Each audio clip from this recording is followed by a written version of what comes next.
Hola, queridos hermanos, saludos, bendiciones para cada uno de ustedes. Compartimos el comentario de la lección número 6, día por día. Así que bienvenidos y esperamos que sea de ayuda, de bendición para cada uno de nosotros. Los dos testigos. Texto para memorizar, Isaías 48. La hierba se seca, la flor se cae, pero la palabra de nuestro Dios permanece para siempre. A lo largo de los siglos, la palabra de Dios también ha sido despedazada, cuestionada, descartada, encadenada en monasterios y quemada en plazas públicas. A pesar de todo, la Escritura ha prevalecido. La Iglesia medieval persiguió a los cristianos fieles que creían en la Biblia. No obstante, la palabra de Dios echó luz sobre la oscuridad. La opresión y la persecución no detuvieron la proclamación de la verdad. Cuando el traductor de la Biblia inglesa, William Tyndale, fue juzgado por su fe, le preguntaron quién lo había ayudado más a difundir la palabra de Dios. Reflexionó sobre la pregunta y respondió: el obispo de Durham. Los magistrados se quedaron consternados. Tyndale explicó que, en una ocasión, el obispo compró una provisión de sus Biblias y la quemó públicamente. Lo que el obispo no sabía era que había comprado las Biblias a un precio mucho más alto de lo habitual. Con el dinero obtenido, Tyndale pudo imprimir muchas más Biblias de las que se quemaron. La verdad aplastada en el polvo se ha levantado una y otra vez para brillar en todo su esplendor. Esta semana exploraremos uno de los ataques más despiadados contra las Escrituras y la fe cristiana. Durante la Revolución Francesa, la sangre corrió por las calles de Francia. La guillotina se instaló en la plaza pública de París y miles fueron masacrados. El ateísmo se convirtió en la religión del Estado. Sin embargo, el testimonio de la palabra de Dios no pudo ser silenciado. La lección de esta semana se basa en el conflicto de los siglos, capítulos 12 al 17. Lección para el día domingo. Dos testigos. Enumera 5 rasgos identificadores de los dos testigos que encuentres en este pasaje. Apocalipsis 11, 3 al 6. Y daré a mis 2 testigos que profeticen por 1260 días vestidos de cilicio. Estos testigos son los 2 olivos y los 2 candeleros que están en pie delante del Dios de la tierra. Si alguno quiere dañarlos, sale fuego de la boca de ellos y devora a sus enemigos. Y si alguno quiere hacerles daño, debe morir él de la misma manera. Estos tienen poder para cerrar el cielo, a fin de que no llueva en los días de su profecía, y tiene poder sobre las aguas para convertirlas en sangre, y para herir la tierra con toda plaga, cuantas veces quieran. En Zacarías 4, el profeta vio 2 olivos a ambos lados de un candelabro de oro. La misma imagen que encontramos aquí, en Apocalipsis 11. Se le dice a Zacarías que esto representa los 2 ungidos que están delante del Señor de toda la tierra. Zacarías 4:14. Los olivos alimentan de aceite el candelabro para que siga alumbrando. Nos recuerda lo que escribió el salmista: lámpara es a mis pies tu palabra y lumbrera a mi camino. Salmo 119, 105. El aceite representa al Espíritu Santo. Zacarías 4, 2 al 6. La visión de Juan en Apocalipsis 11 describe la proclamación de la palabra de Dios con el poder del Espíritu Santo para iluminar el mundo. Estos 2 testigos pueden profetizar e impedir que caiga lluvia durante el tiempo que ellos predigan. Pueden convertir el agua en sangre y azotar la tierra con plagas.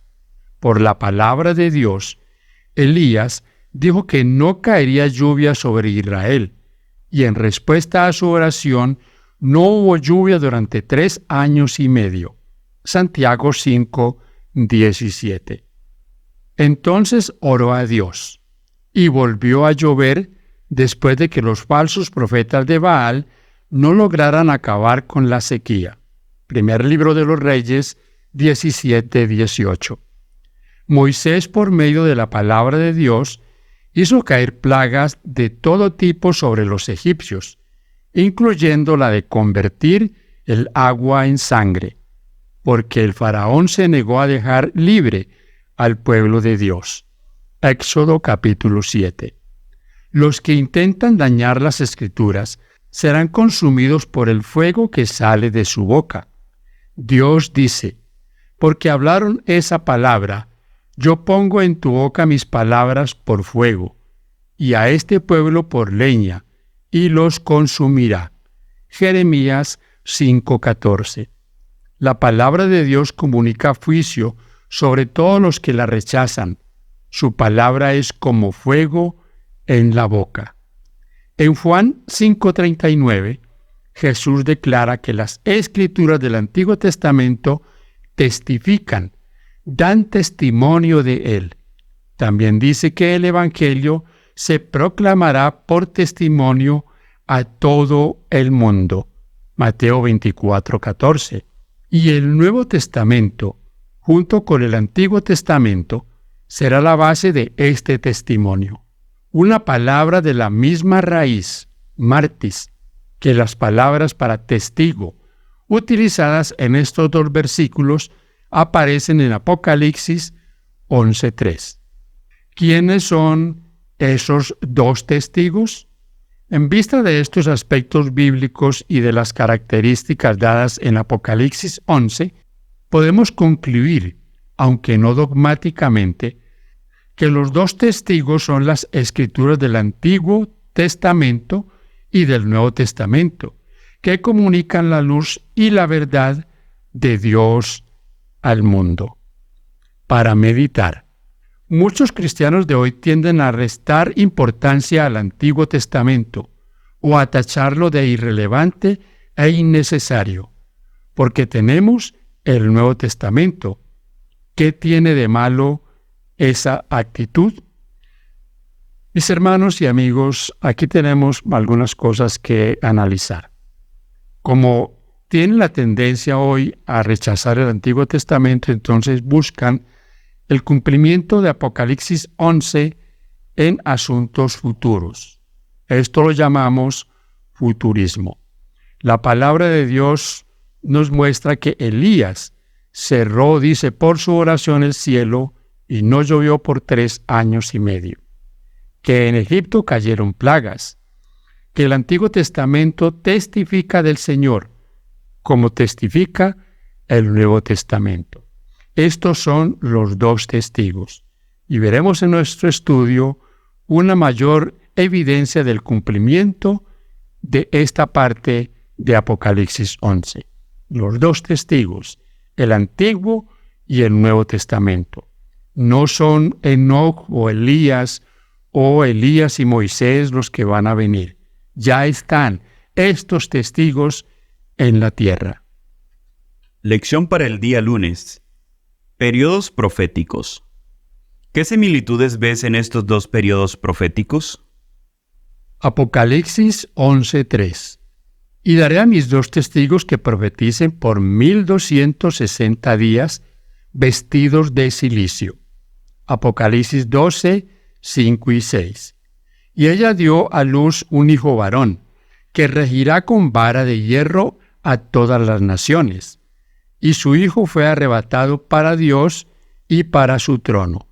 Y la mujer huyó al desierto, donde tiene lugar preparado por Dios, para que allí la sustente por 1260 días. Apocalipsis 12, 14 y 15. Y se le dieron a la mujer las 2 alas de la gran águila, para que volase de delante de la serpiente al desierto, a su lugar, donde es sustentada por un tiempo y tiempos y la mitad de un tiempo. Versículo 15. La serpiente arrojó de su boca tras la mujer agua como un río, para que fuese arrastrada por el río. Daniel 7:25.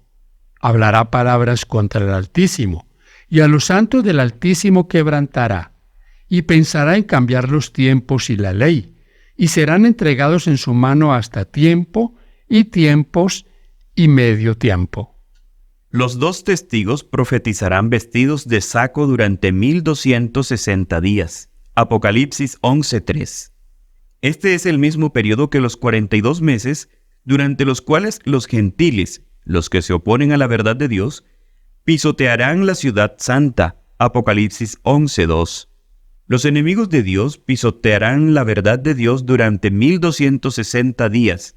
42 por 30 igual a 1260.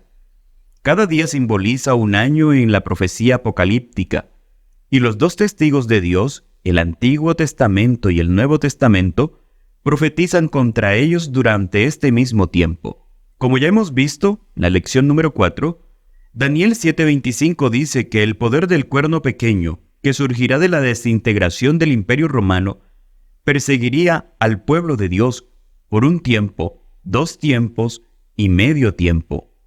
Un tiempo es un año, 360 días. Por lo tanto, 3 veces y media equivalen a 1260 días. Apocalipsis 12:6 y 13 habla de 1260 días de persecución para el pueblo de Dios. Apocalipsis 12:14 habla de un tiempo, 2 tiempo y medio tiempo. Apocalipsis 13:5 habla de 42 meses. En Apocalipsis 11:2 y 3 encontramos que se mencionan tanto los 42 meses como los 1260 días. Todas estas profecías describen diferentes aspectos del mismo periodo histórico. Cuando se descuida la autoridad de las Escrituras, emergen otras autoridades humanas en su lugar. Esto a menudo conduce a la persecución de quienes defienden la palabra de Dios. Lo que sucedió durante el tiempo de la dominación papal, desde 538 después de Cristo hasta 1798 después de Cristo, cuando la iglesia medieval descendió a una profunda oscuridad espiritual. Los decretos de los hombres sustituyeron a los mandamientos de Dios. Las tradiciones humanas eclipsaron la sencillez del Evangelio. La iglesia romana se unió al poder secular para extender su autoridad sobre toda Europa. Durante estos 1260 años, la palabra de Dios, sus 2 testigos, se vistió de cilicio. Sus verdades quedaron ocultas bajo un vasto cúmulo de tradiciones y rituales. Estos 2 testigos seguirán profetizando. La Biblia seguía hablando. Aún en medio de esta oscuridad espiritual, la palabra de Dios se conservó. Había quienes la apreciaban y vivían según sus preceptos, pero en comparación con las masas de Europa, eran pocos. Los valdenses, Juan Hus, Jerónimo, Martín Lutero, Ulrico Zwinglio, Juan Calvino, Juan y Carlo Wesley, y una multitud de otros reformadores fueron fieles a la palabra de Dios tal como ellos la entendían. Meditemos en la siguiente pregunta. ¿Cuáles son algunas de las enseñanzas actuales que muchos cristianos defienden, que se basan en la tradición y no en la palabra de Dios? Noten, mis hermanos queridos, los tiempos similares. Estos periodos de tiempo todos tienen un mismo significado. Y aquí también es muy importante ver cómo la iglesia en la Edad Media, la iglesia que perseguía, que se había unido con el Estado, que había aceptado el paganismo y también que se unía finalmente con el falso profeta, perseguiría al pueblo de Dios. 1260 años. El cumplimiento de esto, mis hermanos y amigos, nos da la seguridad de que la palabra de Dios es viva y eficaz. Que Dios nos sostenga cada día, que Dios nos lleve siempre de victoria en victoria, porque la historia se repetirá. La persecución llegará, y no llegará por parte de incrédulos, de ateos, no, llegará por parte de los mismos creyentes. Lección para el día martes. Los 2 testigos son asesinados. Teniendo en cuenta que el lenguaje es simbólico, ¿qué predicen estos versículos ¿qué le sucederá a los dos testigos de Dios, el Antiguo y el Nuevo Testamento? Cuando hayan acabado su testimonio, la bestia que sube del abismo hará guerra contra ellos y los vencerá y los matará. Y sus cadáveres estarán en la plaza de la grande ciudad, que en sentido espiritual se llama Sodoma y Egipto, donde también nuestro Señor fue crucificado. Y los de los pueblos, tribus, lenguas y naciones verán sus cadáveres por 3 días y medio, y no permitirán que sean sepultados. En 538 después de Cristo, con el Imperio Romano pagano ya derrumbado, Justiniano, el emperador romano, entregó la autoridad civil, política y religiosa al Papa Virgilio. Comenzaba el largo periodo de dominación de la Iglesia medieval, que continuó hasta 1798 después de Cristo. El general francés Berthier, siguiendo órdenes de Napoleón, marchó sin oposición hacia Roma el 10 de febrero de 1798. El Papa Pío VI fue tomado cautivo y llevado a Francia, donde murió. Esta fecha marca el fin proféticamente predicho de la autoridad secular de la Iglesia romana, los 1260 días o años, como se describe en Daniel y Apocalipsis. ¡Qué poderosa manifestación de la verdad de la profecía bíblica! Daniel predijo con exactitud acontecimientos que ocurrirían 2300 años después. Efectivamente, podemos confiar en las profecías dadas en la Biblia. Mientras tanto, durante todo este tiempo, la verdad del Evangelio se mantuvo viva gracias al testimonio de la palabra. Pero había desafíos aún mayores que amenazaban la verdad bíblica. La bestia que ascendió del abismo, Satanás, hizo guerra contra las Escrituras. Inició nuevos asaltos a la autoridad de la Biblia, mediante la Revolución Francesa que comenzó en 1789. En la Revolución Francesa, el gobierno estableció oficialmente el culto a la razón como una religión atea patrocinada por el Estado, con la intención de reemplazar al cristianismo. El 10 de noviembre de 1793 se declaró en todo el país el Festival de la Razón. Las iglesias de toda Francia se convirtieron en templos de la razón, y una mujer fue entronizada como diosa de la razón. Se quemaron Biblias en las calles y se declaró que Dios no existía. Satanás obró mediante hombres impíos para matar a los dos testigos de Dios. Sus cadáveres quedaron en la plaza de la gran ciudad, que simbólicamente se llama Sodoma y Egipto, donde también su Señor fue crucificado. Apocalipsis 11:8. Egipto tenía una cultura politeísta y negaba al Dios verdadero. Éxodo 5:2. Sodoma representa la inmoralidad fragante. En la Revolución Francesa, los dos testigos de Dios, el Antiguo Testamento y el Nuevo Testamento, murieron debido al ateísmo y la inmoralidad que corrían desenfrenados a medida que las restricciones morales se desataban en la revolución y el derramamiento de sangre.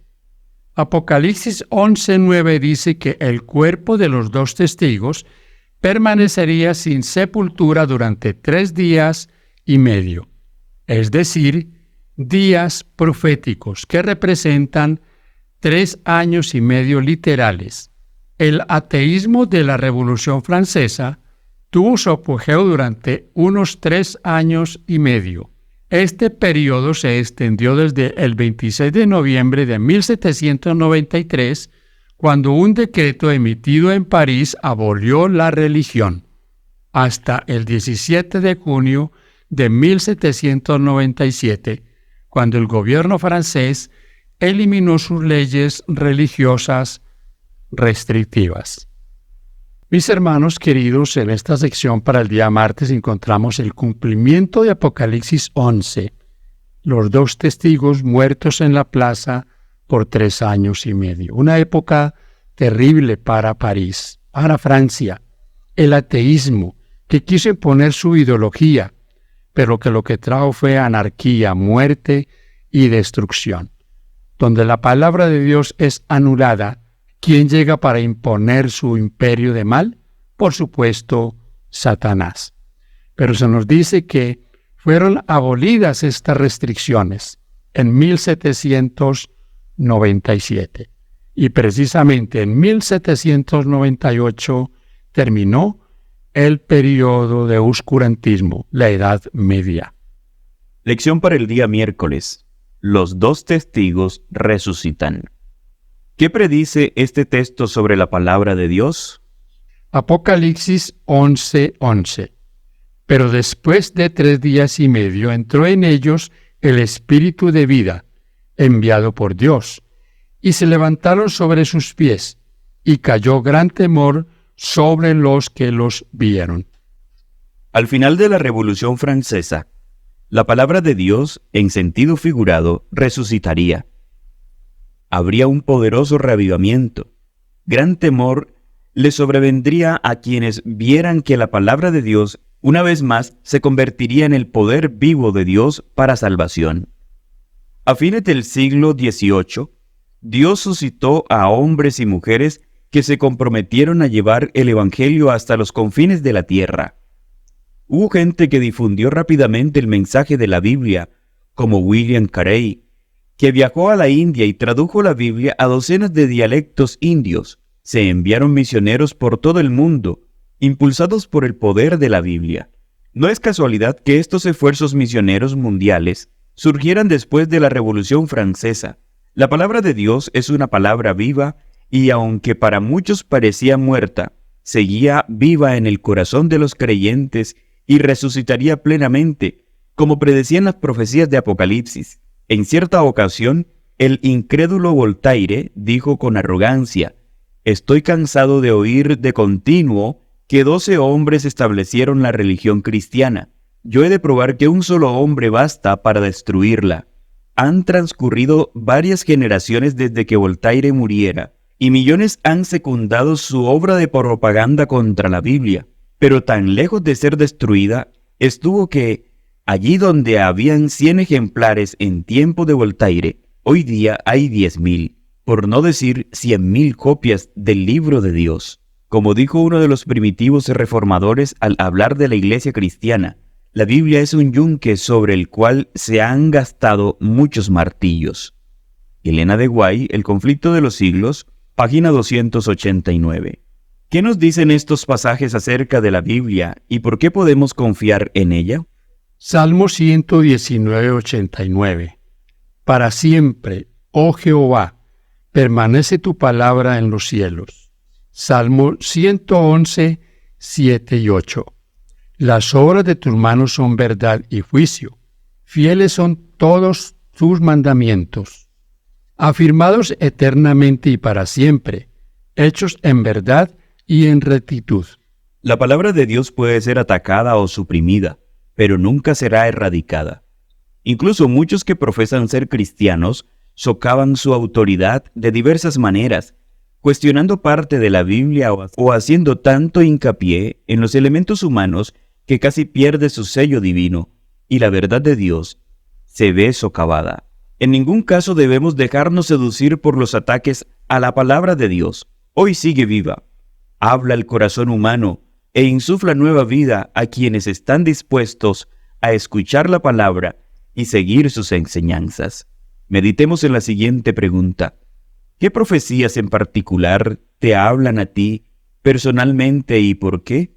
Ay, mis hermanos, qué interesante todo esto. Este estudio nos va a ayudar mucho en recordar estas cosas y en comprenderlas.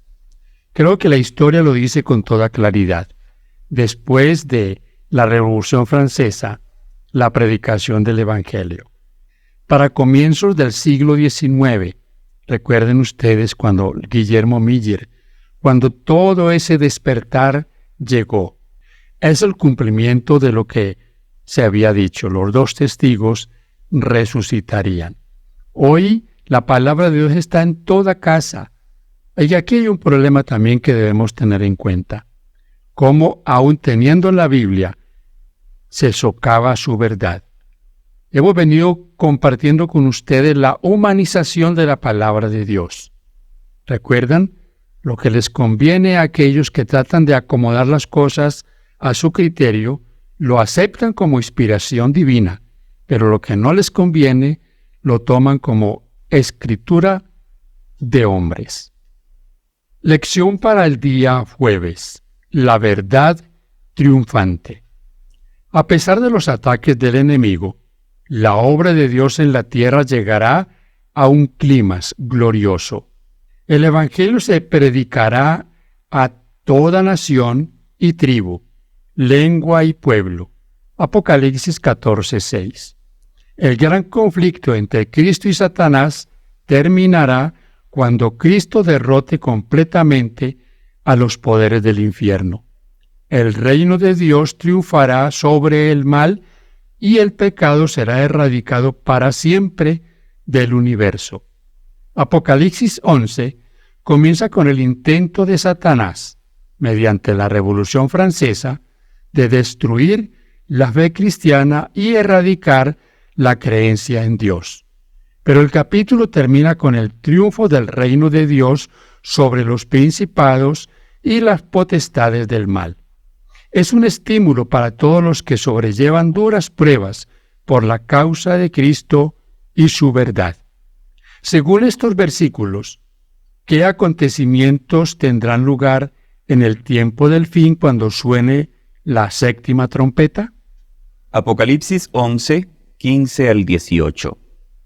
El séptimo ángel tocó la trompeta, y hubo grandes voces en el cielo que decían: Los reinos del mundo han venido a ser de nuestro Señor y de su Cristo. Él reinará por los siglos de los siglos. Y los 24 ancianos que estaban sentados delante de Dios en sus tronos, se postraron sobre sus rostros y adoraron a Dios, diciendo: Te damos gracias, Señor Dios Todopoderoso, el que eres y que eras y que has de venir, porque has tomado tu gran poder y has reinado.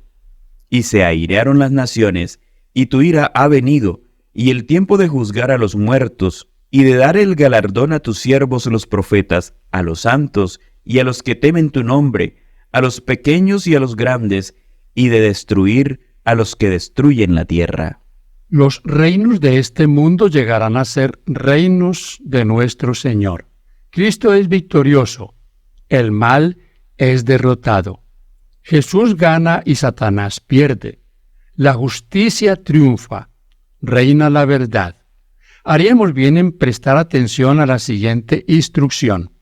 Conflicto de los siglos, página 289. Dice: Lo que se edifique sobre la autoridad de los hombres será derribado, pero lo que se cimiente sobre la roca de la inalterable palabra de Dios permanecerá para siempre.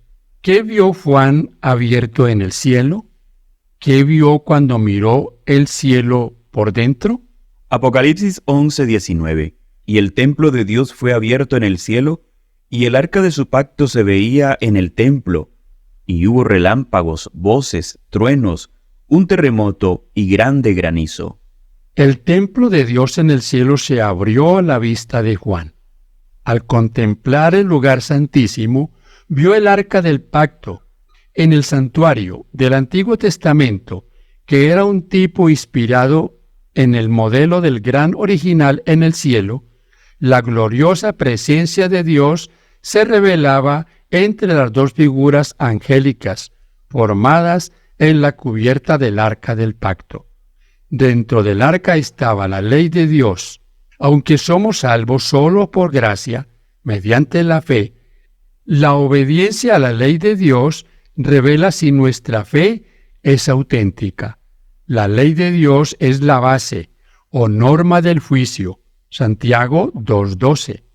Este hecho adquiere especial importancia y relevancia en el tiempo del fin. Apocalipsis 12:17, 14:12. Para meditar. ¿De qué manera nos habla hoy el sorprendente contraste entre la impiedad de la Revolución Francesa y el glorioso clímax que se describe en Apocalipsis 11? Finalmente, mis hermanos, la verdad triunfará. Me gusta mucho ese dicho: la verdad siempre triunfa, por encima del error, por encima del engaño, de la mentira, de los ataques del enemigo. La verdad triunfará. Que triunfe con nosotros esa verdad y que un día, en el fin de este conflicto, estemos con el Señor por la eternidad. Para finalizar esta lección, para el día viernes, vamos a leer 3 párrafos del conflicto de los siglos.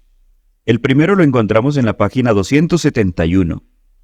Cuando la Biblia fue prohibida por las autoridades civiles y religiosas, cuando su testimonio fue pervertido y se hizo cuanto pudieron inventar los hombres y los demonios para desviar de ella la mente de la gente, cuando los que osaban proclamar sus verdades sagradas fueron perseguidos, traicionados, torturados, confinados en mazmorras, martirizados por su fe u obligados a refugiarse en las fortalezas de las montañas y en las cavernas y en las cuevas de la tierra, entonces los fieles testigos profetizaron vestidos de sacos.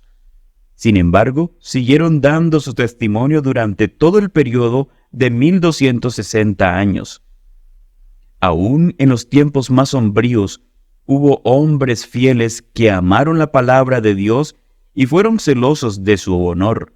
A esos fieles siervos de Dios les fueron dados sabiduría, poder y autoridad para divulgar su verdad durante todo ese tiempo. La siguiente cita la encontramos en El conflicto de los siglos, página 287.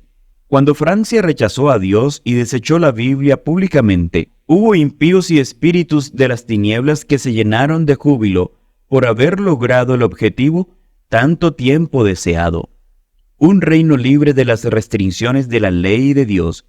Fue retirado en gran medida el poder restrictivo del Espíritu de Dios, el que impone un freno al poder cruel de Satanás, y se le permitió al que solo se deleita en los sufrimientos de la humanidad que hiciese su voluntad.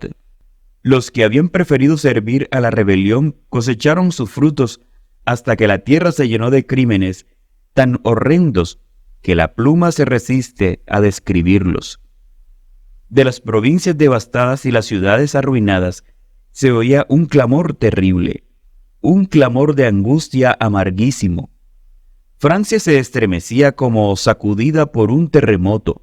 La religión, la ley, el orden social, la familia, el Estado y la Iglesia, todo lo abatía la mano impía que se levantara contra la ley de Dios. La última cita la encontramos en la página 316. A menos que la Iglesia siga el sendero que le abre la providencia y al aceptar cada rayo de luz, cumpla todo deber que le sea revelado, la religión degenerará inevitablemente en la mera observancia de las formas y el espíritu de piedad desaparecerá. Preguntas para dialogar. 3 preguntas. Primero, ¿cómo se revelan en la Revolución Francesa los principios del gran conflicto? Segundo, al argumentar que Dios no existe, alguien escribió que somos libres de establecer nuestras propias metas y de aventurarnos a cruzar cualquier frontera intelectual sin buscar señales de prohibido el paso. ¿Por qué la frase sin buscar señales de prohibido el paso es tan instructiva acerca de los motivos que muchos esgrimen para rechazar a Dios? ¿Cómo podrían estas ideas ayudar a explicar parte de lo que ocurrió en la Revolución Francesa? Y tercero, ¿qué importancia tiene la visión de Juan sobre el santuario en relación con los acontecimientos finales? Agradecemos al Señor por permitirnos compartir con ustedes este comentario día por día. Gracias, hermanos queridos, por compartir el mensaje de la palabra de Dios. Bendición para todos.